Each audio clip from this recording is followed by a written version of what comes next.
What is it? It's a protection because they have already lost. So if they can keep that wall up, then we won't be another loss. Welcome to the Honestly Adoption Podcast, a show about adoption, foster care, advocacy, and becoming the best caregiver possible. Pull up a chair. We're glad you've joined us. Here are your hosts, Mike and Kristen Berry. Friends, welcome to the Honestly Adoption Podcast. You are here. You're hanging out with us. We are so excited, and if this is your first time, welcome to you.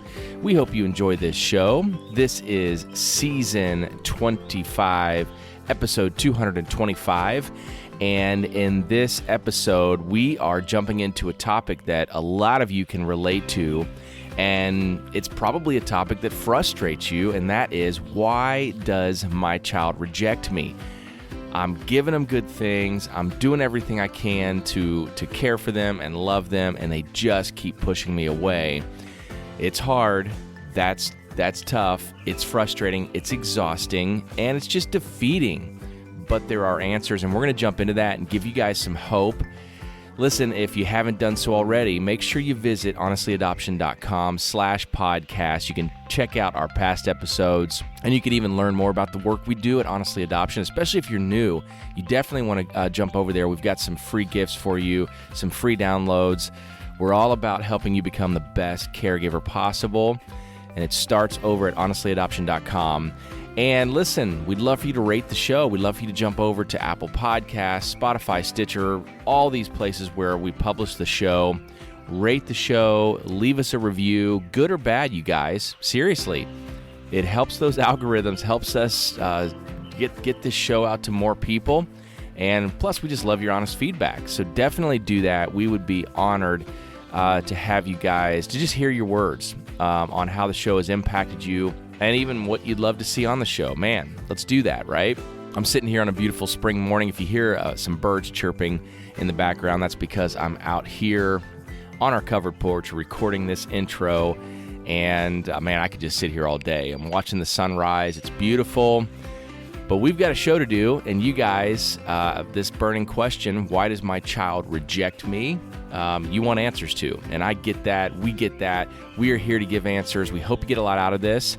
And now, on with the show. Why does my child reject me?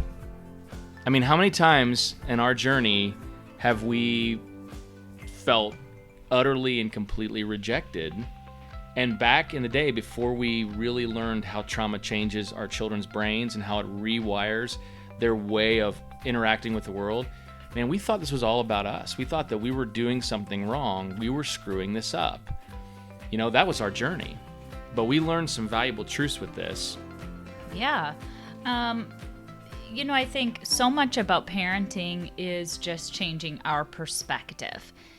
There are certain things that in life we respond to with empathy and with kind of a natural understanding. So we kind of use the example of infants a lot because most of us have sort of an understanding of what an infant should do or shouldn't do. When you have a newborn infant, you typically aren't hurt emotionally hurt when they're screaming. You are typically not frustrated. I mean, it's frustrating when a baby cries for a long time, but your initial response to that is, oh no, what should I do? Yeah. You don't say to the infant, stop screaming right now. You know that your bottle is coming. You wouldn't say that. You would try to reason with an infant. You're just going to meet their needs. Yeah. And you can recognize that high-pitched screaming, wailing, crying is an indication of something else. Yeah. We all just sort of understand that for the most part. Yeah. You have an infant, or you see an infant, your neighbor has an infant, you have a niece or nephew, and that child starts screaming. There's something in us that says, oh no, there's a need. What can I do to meet this need? Yeah. So that comes pretty naturally for us. Yeah. Then what happens as foster and adoptive parents is that, we get a little farther down the road. Maybe we have an infant. Maybe we have a 3-year-old. Maybe we have a 15-year-old that comes into our home and they are responding in a way, they're reacting in a way or behaving in a way that makes us feel really confused. Yeah. But if we can take that instance and filter it through the understanding that we would have had with the newborn, we begin to see that whole circumstance differently. Yeah. So let's say the 15-year-old has come into our house and maybe they won't come out of the room for dinner. Or maybe they're yelling back at us. Or maybe they're manipulating or stealing or lying or just simply rejecting us. We're saying, hey, what kind of dinner do you like? I'm happy to have you here. What can I get you from the grocery store that you might like to have at our house? And you think, yeah, this is a good question. I'm going to make them feel welcome. Yeah. And instead they're like, I don't want to eat your stupid food. Yeah. And you think, well, shoot, I was just trying to be nice. Yeah. But if you can go back to the infant scenario and filter it back through the question of what does this child need? Yeah. Then changing our perspective as parents is what really needs to happen. If we respond back to that 15-year-old with, well, no, that's just plain ungrateful. I was trying to get you something from the store. Yeah. Now we're in an argument. We're not creating a place for healing or trust or growth. We're just angry. We're just hurt. Maybe we've made a really nice dinner and that child will not come out of their room. Maybe we've got a 3-year-old and we bought this lovely toy that we thought they were going to want, but they smashed it into pieces. Yeah. And we're thinking, wow, my feelings are really hurt. I really thought you were going to enjoy this toy. Yeah. I really thought you were going to enjoy this meal. I really thought we could watch this movie together and we'd all laugh together because we all think this is funny. But all of a sudden, our child is sitting across the room, or arms are folded, or we've picked the child up from school and we think, let's go grab some McDonald's fries today. I know you love McDonald's fries. And the child just sits there, maybe on their phone. Yeah. And we're saying, how was your test? Who'd you sit with at lunch today? And we think we're going to engage. And the response back is what feels like rejection. And so I think the very first place we have to start with in everything we do as parents is shifting our own perspective. Yeah. That it's not really rejection. Yeah. Something else is going on here. It feels personal. I mean, it feels like it is about you. But I like that you bring up the illustration of a newborn baby, an infant. This is something that we forget. But if you just simply run this through the filter, this idea that it's not about you. When you have a newborn baby, their poopy diaper, their hunger is not about you. It's just something that happened and they're in survival mode and they're trying to get you to help them out of this predicament. That's it. And they don't know how to articulate that other than to cry. Right. And it's easy. I mean, I guess there are some people out there that would probably take it personally if a baby was crying. I mean, I guess that's a reality, but... So I think that's a good place to stop for a second, too, is that this does feel personal sometimes, even with a newborn. I guess when you do have a newborn, I mean, gosh, even with a newborn, I remember I've changed your diaper. I've given you a bottle. I'm begging you to stop crying. I got your favorite jammies. What is going on? Yeah. And you do start to feel that that's personal. That's true, does this child not love me? I'm really screwing this up, and this is bad. But logically speaking, it's not. It isn't about you, right? But we don't think logically. They need something. Yeah, they do need something. Yeah. And and people can have all different perspectives. I tend to be inward in my guilt and shame and worry and anxiety. So some of our listeners may look at the child and say, that's it. This rejection is about this child. Yeah. Some listeners may be more like me. This rejection is about me. Everything I do is wrong. I'm really messing everything up. If you can stop when you're experiencing that feeling of rejection and say, this isn't about me. Yeah. And that's twofold. This isn't about me. So I'm okay. I'm trying my hardest. I know it. This isn't about me. This is about something else. Right. Secondly, this isn't about me. And I say that two different ways because we can have two different responses to this. Mm-hmm. One, this is about me. I'm not doing a good job. This is about me. I'm not good at this. Yeah. We can also have this response where we say, this is about me. I'm the victim. I'm the victim. I'm really struggling here. I'm really trying. I need someone to comfort me. I need the child to behave in a way that makes me feel good. Yeah. This isn't about me. Yeah. This isn't about you. When your child is rejecting, you have got to take yourself out of that. This is That's it good. Do you feel That's sad? good. Absolutely. Yeah. Is there an appropriate place to work through that? Yes. Get a therapist. Yeah. That is your 1 hour to talk to the therapist about how sad you feel that you're not connecting with your child. I mean, we've created an entire online community Yeah, as an talk outlet with other for parents. Yeah. Right. This is not the time for your child to make you feel better. Right.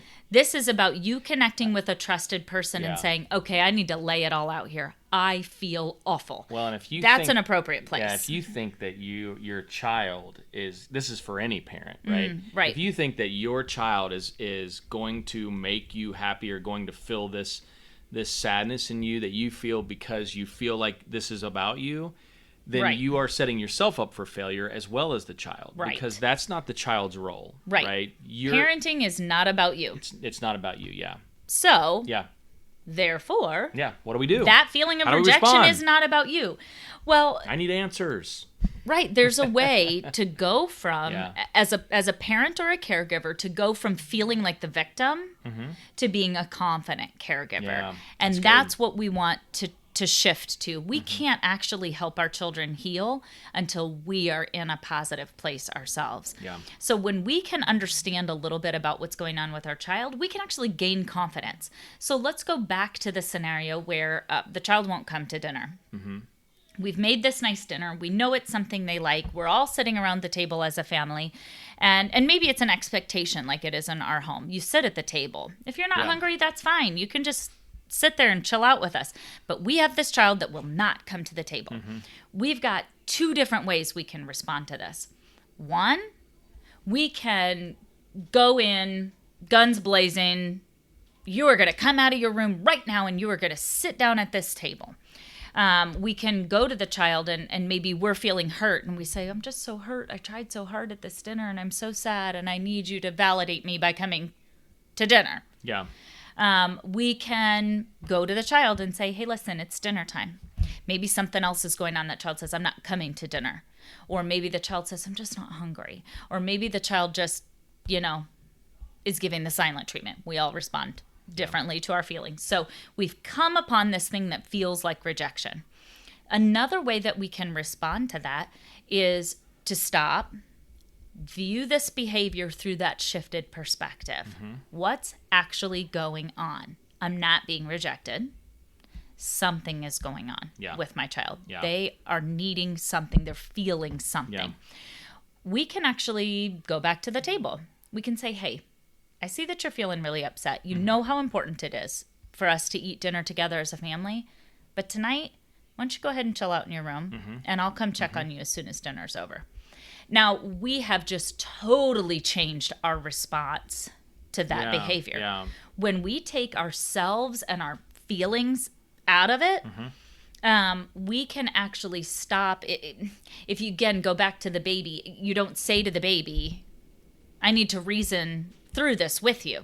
You need to stop screaming. You need to, but I already changed your diaper. Yeah. You wouldn't navigate through that with your child. You wouldn't negotiate through that with an infant. Yeah. What you need to do with an older child when you're feeling that sense of rejection is approach it differently. Yeah. What am I really looking at here? Yeah. Well, and I want to say this too. I mentioned at the beginning of this episode this new resource that we have, Trauma Knowledge 101, which features you teaching a very practical understanding of how trauma changes the brain and how to respond differently. And you use a framework called Flip It, which is all in Trauma Knowledge 101. And so what you're saying right here, and Flip it is gets into feeling, created by the Center for Resiliency. Center for Resiliency, yeah.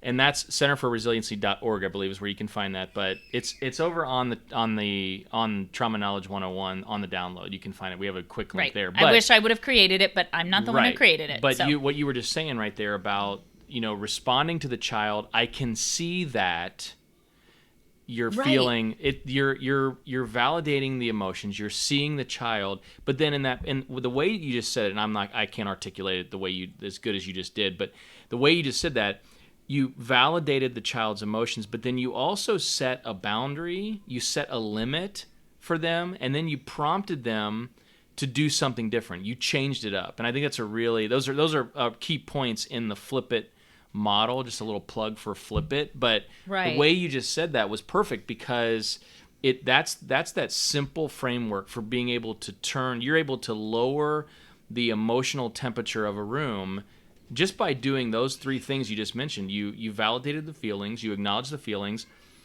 you set the limits. Hey, we can't, I see that you're feeling upset, but we can't scream at people at the dinner table. Right. But maybe we could, and then you fill in the blank, and right. You prompt them to do something, to change it up, to do something different. Right. And I think that what we can change in our parenting is our expectation. Yeah. I know that when you and I were first parents, I had an expectation for my parenting that came from how I grew up. So if we kind of stick with the dinner illustration for now, we ate dinner together every night as a family. That's how I grew up. Yeah. And everyone came to the table every night. Mm-hmm. And everyone ate what was at the table, and everyone cleared the table, and everyone cleaned the dishes, and we did that as a family. And in my memory, was that like a happy time where we all got along? Yes. In reality, did my mom probably have to call us to the table more than once? Did my mom probably get frustrated with us? Oh, totally. A handful of us didn't like certain vegetables and had to be reminded that we don't say ew at the table or something like that, right? Yes, I know it wasn't, this beautiful picture that I remember in my mind all the time, but it was an expectation that I had for my kids. Yeah. So I have to address, too, what is my perspective coming into this? So often when we're feeling rejected, it's because of our expectation. Right. So we use the example of picking our child up from school. We've gone to the high school, we picked the child up from school, and we say, hey, honey, I was thinking we could stop by and go to a coffee shop on the way home. And the child says, okay. Or they're scrolling through their phone and they don't say anything. Yes, and we're like, which is maddening. Hun, babe? Yeah. But in my mind, we have a 45-minute drive to our kids' school, so you can work up quite an expectation in that time. And especially when you're trying to learn and heal and grow alongside of your children, you can be driving that 45-minute drive and you're like, man, I'm going to stay connected today. Yeah. I am going to check on my child. I've been thinking about my child's past experiences. I'm so proud of how they've persevered. I just really want to be a part of healing and growing and connecting, and I just want my child to know how proud I am of them. And then we pull into that school parking lot and we say, I'm going to take you for coffee. And they're like, mm-hmm. Or they say something to the effect of, I have a lot of homework, so I'd rather just go home. Or can I go to so-and-so's house instead? And your expectations are dashed. Is that really rejection? And so some of this, too, when we're feeling that rejection, we need to check ourselves, too. Where did the expectation come from? Right. So my expectation of family dinner came from my childhood. That's an okay expectation. But I have built it up to be the foundation of our family life. So when I have a child maybe sitting in their room, I'm just not hungry. I just can't. Yeah. I don't feel good. Or I don't like your stupid dinner or whatever. Yeah. I feel the crushing disappointment of 43 years worth of my parents' expectation of family dinner. Not realizing that I've built that up to be something that it's not. Do we mostly have dinner together as a family? We do. Yeah. You and I have mostly had dinner together with our family. And for the most part, the kids come to the table. Yeah. And for the most part, they eat what's there. And they say thank you. And they clear their plates. And we talk about funny stuff. And sometimes it doesn't work out that way because people are humans. So if we can check ourselves and say, what is the expectation? Often when we're feeling rejection, it's actually our fault we felt that way. Right. Because we thought one thing and we didn't even communicate that. To the child. Yeah. And that's an unfair expectation. So once we can realize where that feeling of rejection is coming from, we can really shift. So let's say in the scenario of the car ride, it's okay that we feel sad. We thought we'd go get a cup of coffee and we were going to be all Gilmore Girls, or in your case, whatever whatever dad kid bonding show you can think of. I don't think I can think of anything off the top of my head. But the Gilmore Girl analogy is really good because I used that illustration in one of my books in Winning the Heart of Your Child. Mm-hmm. We build, and that was the point of that. Like we build up this ideal, and I think parents get in this trap sometimes of thinking it's going to, and I think that when parents enter the foster adoptive parenting journey, I think that sometimes they think there's a danger when you build this. You have this idealized situation in your mind, like it's gonna be like this, and we're gonna do this, and they're gonna love me. We're gonna have our tough time, sure, but we're gonna love each other. We're gonna go shopping together. I'm gonna, and then you're disappointed because suddenly you realize, wow, not only is this a child, a free thinking human being. Yeah. But this is a child whose brain has been altered by their trauma history. And we have to remember that. That leads into the next piece of understanding from the parent's perspective. Yeah. And that is that often feeling rejected causes us to reject others. Oh, yeah, totally. So not everybody. I mean, there may be people pleasers listening to this. I'm not one of them. So if I feel rejected, my immediate response is, I didn't want to be friends with you anyway. Right. I've always been like that. So when I think about my child experiencing the foster care system or experiencing just adoption, loss of their first family, or loss of other caregivers, or loss of a therapist, or loss of their home, their bed, their clothing, their favorite foods, their toys, all of the losses combined. What does that feel like to our children? It's a rejection. Yeah. It's a loss. It's an insecurity. So what will happen then in response? It's pretty understandable that when our kids have experienced that level of trauma, that they're going to put a wall up. Yeah. And that wall feels yucky from the other side. Anybody who's ever been in an interaction with someone and they're like, man, you got a wall up here. I'm just trying to be nice. I'm just trying to connect. That doesn't feel great. But when we think about it for what it is, what is it? It's a protection. Yeah. Because they have already lost. Yeah. So if they can keep that wall up, then we won't be another loss. Yeah. And if we can remind ourselves of that, that again shifts us from that feeling of sadness, of getting caught up in our own feeling of rejection, and it shifts the way that we view the behavior. Yeah. All of a sudden, maybe we've said to the child, hey, kiddo, how are you this morning? Fine. And we're like, oh, dude, why are you talking to me like that? And we feel that wall go up. Or we say, hey, I just want to let you know, I am so proud of the work that you did. And the child says back, are you really? And we think, you feel your blood boiling, right? Right. Why are you responding to me that way? But if we shift our perspective and we say, wait a second, you're feeling something. You're feeling some loss. This feels uncomfortable to you. Yeah. What I'm saying feels uncomfortable to you, and if you believe me, you might lose me. Yeah. You might lose that compliment. What if that wall came down and I said, hey, kiddo, I want you to know how proud I am of you. What if the child says back, wow, really? I trust you. I'm so glad that you said that, and then I disappear tomorrow. You know, one of the things we talk about with behavior management, when we talk about behavior management strategies, and this is a really simple thing to remember, parents, when that behavior starts to arise and you start to feel that frustration and that anger boiling up in you, and we learned this with a child that we were raising years ago, that when that behavior starts to come out, simply whispering to yourself in your mind, this is trauma behavior, can change how you see the circumstances. Right. And so, walking yourself through like, this is rejection, there's something else going on here, there's a bigger picture, this child has a trauma history. You need to do all that, but just in the moment when that all starts to come down, when you start to feel, when you pick that child up from school and you're excited because you have the idea to go to Starbucks on the way home, and she loves Starbucks, right?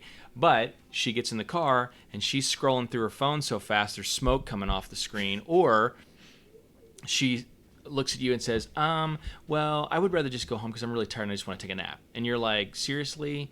Ow. You have to remember that this child potentially has been holding all of these emotions and feelings and lack of understanding and whatever else has come from, having that trauma history. She is holding that within her like a dam that's swelling, right? And so she gets in the car with you.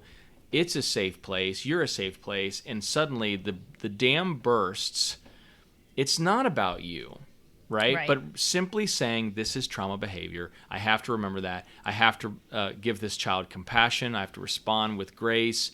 Changes everything. Right. It changes. It can lower the temperature. And I think when you start to play out the second scenario where you respond with understanding and compassion, then you set the stage for a different response from your child. Yeah. So what happens in the scenario where we go to the child's bedroom and we say, hey, it's okay.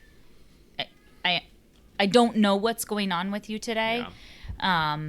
But I want to know and I want to help. And if you need a little bit of time in your room away from dinner, that's all right. Yeah. I'll check in with you in a bit. Now we have set the stage. It didn't become about me and the dinner that I made and how hard I worked but my parents are expecting me to raise my children the way, it's not all that. I've laid that aside and I've said, I'm just here to check on you. Yeah. What can we do then? Now we have set the stage for in the future. We can, maybe we go back in. Dinner's done. We take a warm plate of food. We sit down and we say, you ready to talk? Maybe they're not ready. And that's okay. Yeah. Let's talk in a little bit. Or maybe they are ready to talk. And in that conversation, we have now been able to have a conversation that put their needs and their security up front. Yeah. Now what happens next? Are they never going to come to dinner again? Probably not. Because what we can say through that conversation, once we've talked, once the child has had a chance to explain what was going on, how they were feeling, they know that we can be trusted because we're sitting in there chatting with them about it. Yeah. At some point, not first thing, this is not the first priority. At some point, we say something like, hey, family dinner's really important to me. Mm-hmm. And I'm okay that you needed some time today. And you know what? Sometimes we all need to do that. And that's all right. Tomorrow, let's have family dinner together, okay? And then maybe when tomorrow comes around, we preempt all of this. So now we know kind of what went down at dinner time.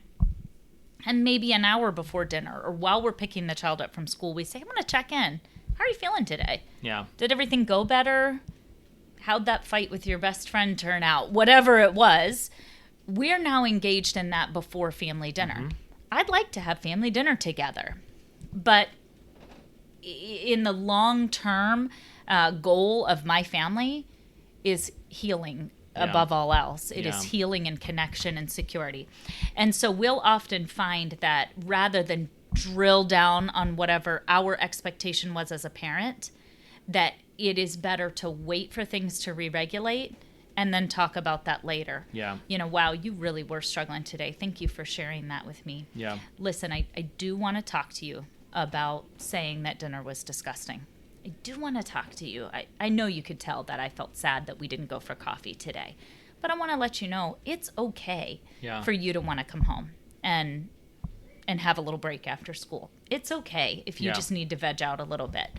But listen, the invitation's open. Let's get coffee sometime.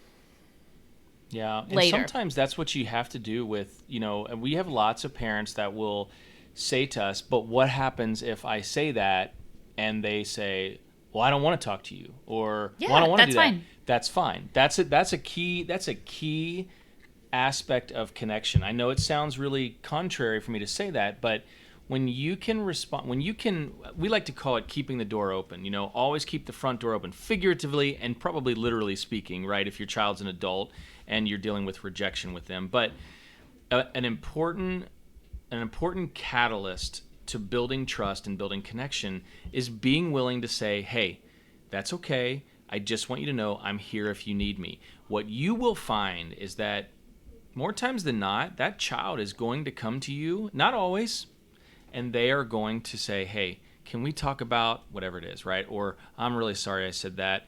When you simply step back and not make it about you and extend that invitation like, hey, listen, you need me, I'm here to talk. That's okay. Like you just said, it's okay if you need to go home and rest. I totally understand that. Right. Right. And I think that what is important is rather than nagging, circle back around. Don't forget, because a lot of times our kids are waiting for us to ask again. Yeah. So don't pester. Yeah. But if you go into your child's room after this feeling of rejection and you say, look, it seems like you're feeling really sad. It seems like you're really struggling right now. It is very likely that your child's going to say, nothing. I said nothing. Yeah. Everything's fine. Or you're just a terrible mother. Okay. Yeah. These are all responses you might get back. That's okay. Try again later. So you say something like, okay, I'm just checking in. I can tell when you're feeling sad by the way that your body looks. Yeah. I can tell when you're feeling angry because I noticed you were clenching your fists earlier. And I'd love to be able to help you through that. Yeah. But it's okay if you don't want to talk right now. I'll check in with you later. You're going to have opportunities, or you need to create those opportunities. Hey, can you help me? I was going to say out at the barn, like everybody has a barn. We have a barn. We do, yeah. Could you help me out in the yard? Could you help me run this errand? Hey, listen, I'm heading to get groceries. You want to ride with me? It's good connection. Create a situation. This does not have to be a weekend-long summit where you and your child for most get to the bottom of what that. happened at school today. Yeah. But you can cycle back around. Let's say you went out into the yard, you're doing a couple chores around the yard, and you just say again, you really have seemed recently like you're struggling. Yeah. Is there anything I can do? Yeah. It's good. But cycle back around. Remembering that rejection is not about you. Remembering that vulnerability can feel dangerous. It is dangerous. It is dangerous, yeah. For us and for our child. Yeah. And that often that feeling of rejection that you are feeling as a parent was created by your own expectations, and it's created by your child's desire to protect themselves. And once we shift that perspective, often we can respond in a way that creates a place for healing. Thank you for listening to the Honestly Adoption Podcast, a resource courtesy of the Honestly Adoption Company. To learn more about us, visit www.honestlyadoption.com.